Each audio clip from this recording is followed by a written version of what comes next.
عروس عروس رجعي برمي صوبنا، بعتيلنا بوسة.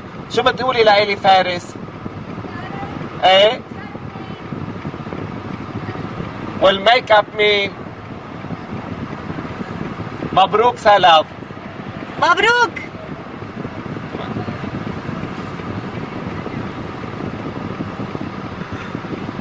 ها إلي فارس.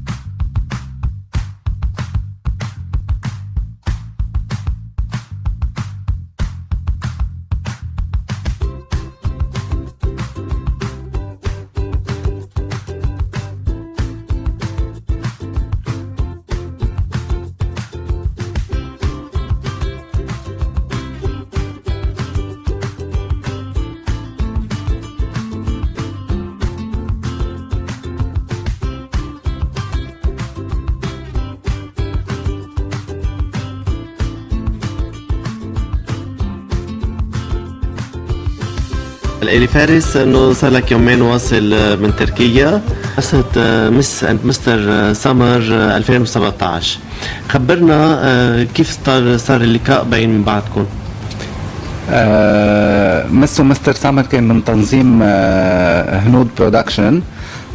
تلاقينا طبعا السوشيال ميديا اليوم صار كتير هين، عبر السوشيال ميديا تعرفنا على بعضنا،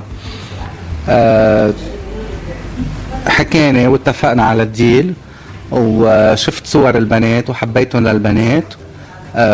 اجا كمان لعندي هو البروديوسر تبعهم، وشفنا اي مجموعه ممكن نختار، وانا بحط شروطات انه انا بدي اختار فساتين البنات، مش الفساتين بدها تختار مش البنات بدها تختار الفساتين، لانه اليوم كل بنت عندها ذوق معين، وانا عندي صوره معينه بدي طلعها. اوكي انا بدي اشوف جسمها، اشوف تفاصيلها، اشوف تكوينها، وعلى هالاساس بختار لها الفستان.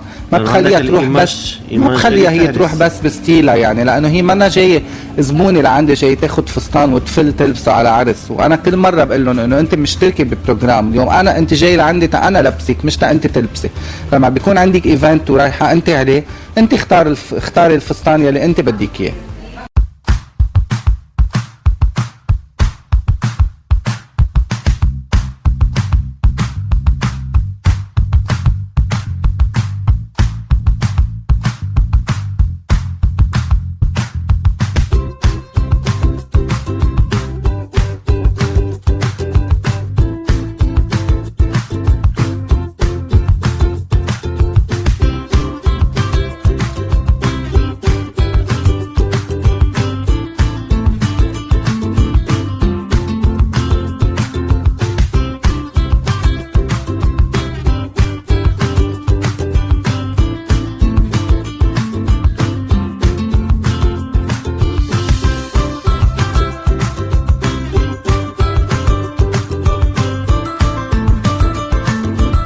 انا قالوا لي عنك انه انت كتير شاطر فايته وعامله سيرش وكذا، فقالت لي انت بدك تنقي لي الدرس تبعي، وبالفعل اعطيتها فستان واحد وبقيت على هيدا الفستان.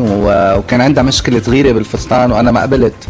هو البطانه تبع الفستان هو بيتبطن ببادي تحته، هي حسيته شوي جريء عليها، وانا قلت لها هيك بدي اياه يطلع على الدرس. قالت لي خلص اي تراست يو، رح البسه هيك للفستان. عندك طريقه تقنع فيها الشخص بالدريس تبعك؟ هيدي يعني خبرتي. خبرنا هيدي كيف بتصير انه هيدي خبرتي بتأثر على ذوقه كمان للشخص. صح. في مصافي هي مس يو اس اي ايفوري كوست، بنت كتير حلوه، كلنا توافقنا على الرأي انه هي تطلع الملكه. بالنسبه للقرار مثل ما اثرت على ديما اثرت على غيرها كتير من الصبايا.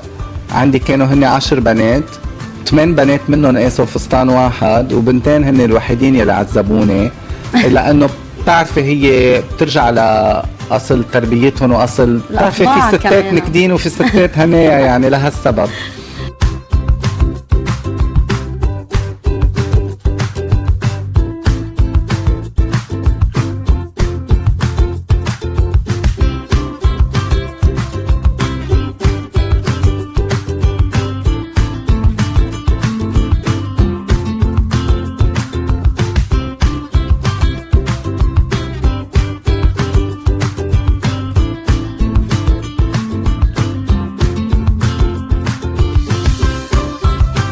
قصدي هل يا ترى اخذت حقها وكانت هي مبادرة حلوة كتير منك انه هي حبتها؟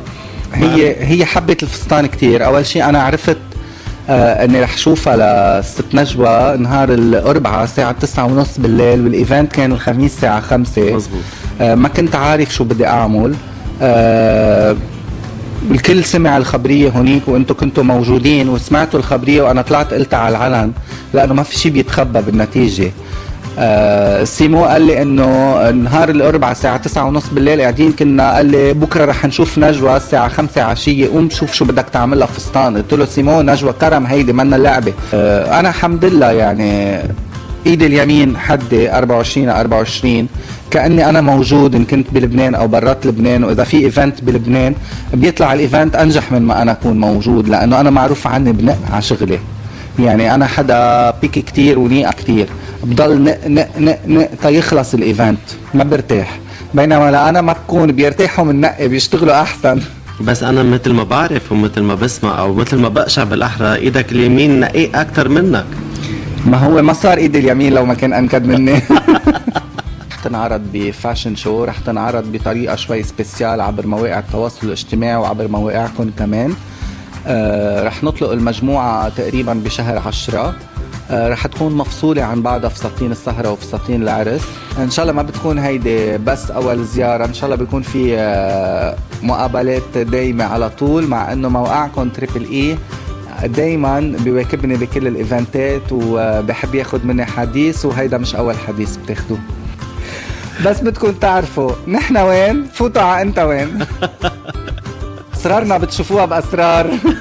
هيدي مش هيني ابدا، اسرارنا بتشوفوها باسرار.